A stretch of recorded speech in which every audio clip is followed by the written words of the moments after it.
everyone. Thanks for joining us at 7. I'm Tracy McCain. And I'm Caitlin Francis. We've got a lot of stories that we're following for you across the state here. But first, let's say good morning to meteorologist Jill Gilardi with a check on this beautiful forecast we're expecting. Yeah, it's already a lot warmer than it was this time yesterday. So, you know, you just kind of put two and two together. You know, we're going to be warmer this afternoon than we were yesterday afternoon. So some really good stuff we're talking about. But yeah, stepping outside, a light jacket is all that is needed. We are 2 to as much as 9 degrees warmer. A lot of 30s out there. Now, there's a couple of spots where we have dipped actually below freezing. So there is that concern from any melting snow that could refreeze. So just be cautious. Willimantic, Putnam, Norwich, Groton, all the way down towards New Haven, even Danbury. But everywhere else inland, the temperatures are above freezing. It's been a beautiful sunrise. The pretty colors are starting to fade, but hopefully you got to see that on Channel 3. New Haven right now, it's 32 degrees. Winds are calm. We have some scattered clouds out there. No rain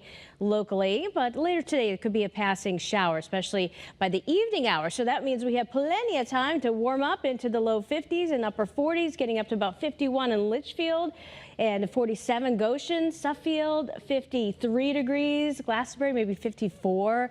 Remind you that this is at least 10 degrees, if not 15 degrees above average for this time of year. Should be in the low 40s, and we're enjoying upper 40s and a low to maybe even some mid 50s. So looking fantastic out there. We'll get more into details regarding that rain chance, not only for later on today, but also Thursday coming up in the next 10 minutes. But let's get an update now on traffic with Caitlin. All right, thanks, Jill. Good morning, everyone.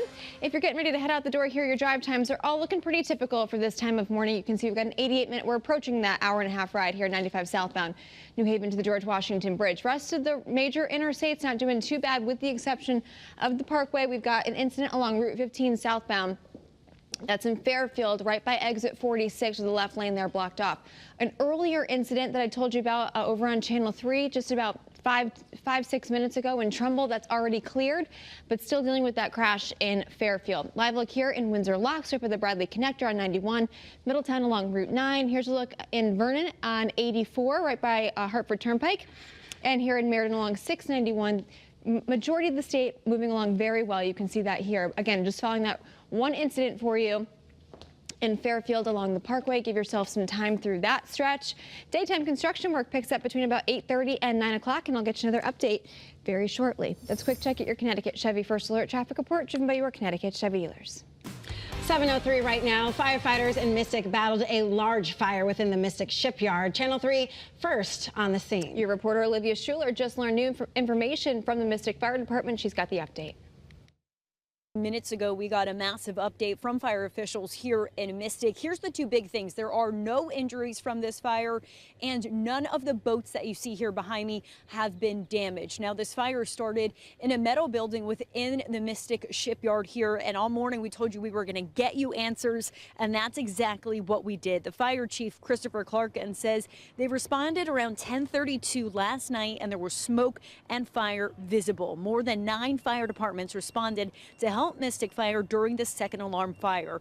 Right now, you're taking a look at video our crew captured. You can see significant smoke damage to the metal building. Now, fire officials say a 100 by 20 foot storage building was on fire and burning through the roof. The burning section of the building was attached to an approximately 100 by 115-foot building, so quite massive. Fortunately, there is no fire damage to any boats, and there are no injuries. Fire officials tell us around 4:30 this morning, that's when the fire was completely out. Now, at this time, the fire is under investigation as to what started it. We're going to stay on top of that and share with you any updates we get here or on the WFSB News app. Your reporter in Mystic, Olivia Schuler, Channel 3 Eyewitness News.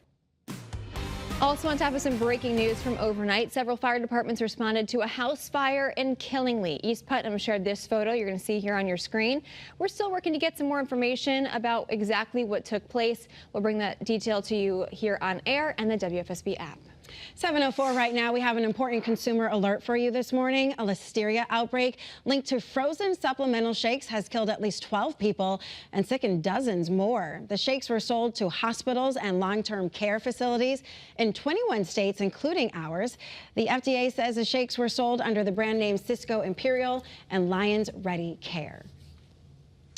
Now this morning, the case for a man accused of killing a mother from insomnia moving forward today, 5 years after she was found dead. Your reporter Leah Red is breaking down the next steps in this case.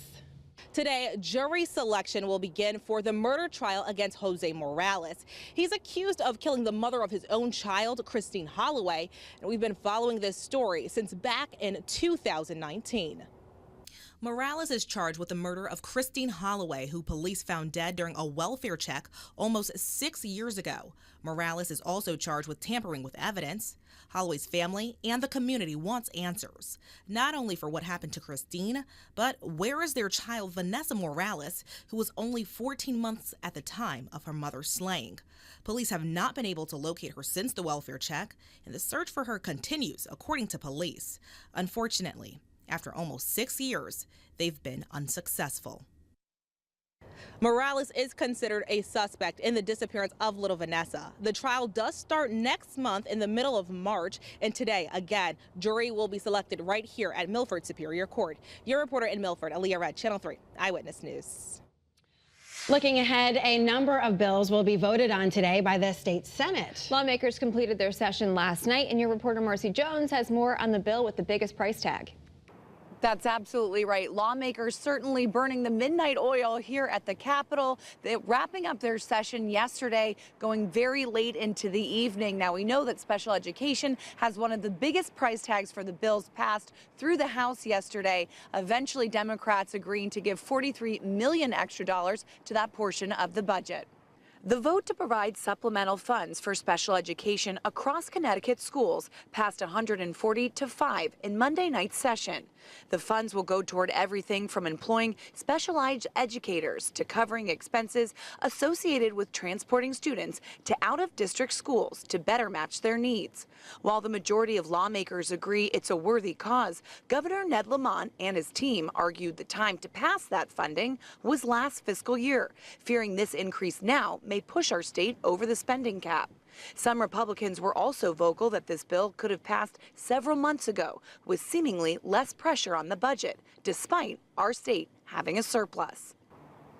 The bills that passed in the House last night will now head to the Senate for another round of voting. Your reporter in Hartford, Marcy Jones, Channel 3 Eyewitness News.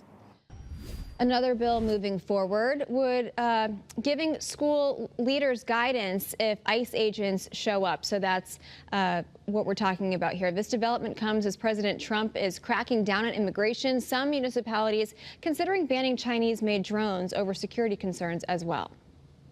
In just hours, the man accused of killing State Trooper First Class Aaron Pelletier is back in court. Alex Oyola Sanchez now facing charges after eyewitnesses say he veered into the right shoulder of I-84 in Southington and hit the trooper while he was conducting a traffic stop last spring. Elon Musk giving federal employees a second chance to send an email justifying their jobs. They had until midnight to send bullet points or else face termination. But the Trump administration officials, they're telling agency heads that it's up to them to decide what's best for their employees. The purge of federal workers has already sparked outrage. Happening today, a woman accused in a horrible case of animal cruelty is due in court. 28-year-old Josephine Ragland turned herself into police in September, nearly a year after a dog was found dead on the side of the road in Norwich. This arrest warrant says a Massachusetts family hired her to train their dog Charlie at her Haddam home, but she left him allegedly crated with little food or water. The state's chief animal control officer resigned after our I-team investigated how this case was handled. It took nearly a full year for charges to be filed in Connecticut. The search continues this morning for a Hartford police chief. The resolution for more public involvement in the hiring process has been withdrawn. The mayor only named 4 people for an advisory committee, but did not agree to a public forum or timeline.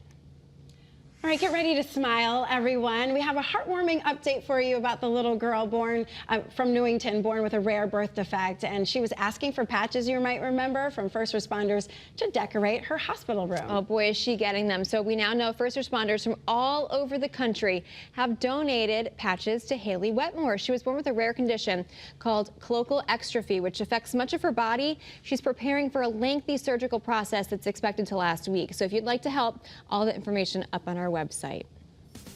Good morning, everyone. Well, we are seeing very mild conditions to start off once again today. A lot more melting will continue this week. We're seeing more and more patches of grass and bare ground. All right, occasional showers part of the mix later today and again on Thursday, and then back to reality in terms of our temperatures this weekend. But we're on hot streak. Well, warmer than normal, we'll call it that.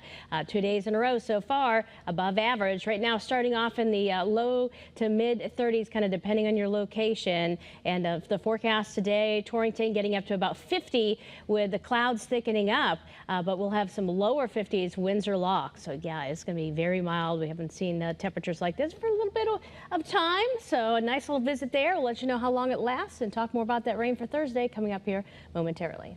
Tracy? Hey, Jill, coming up.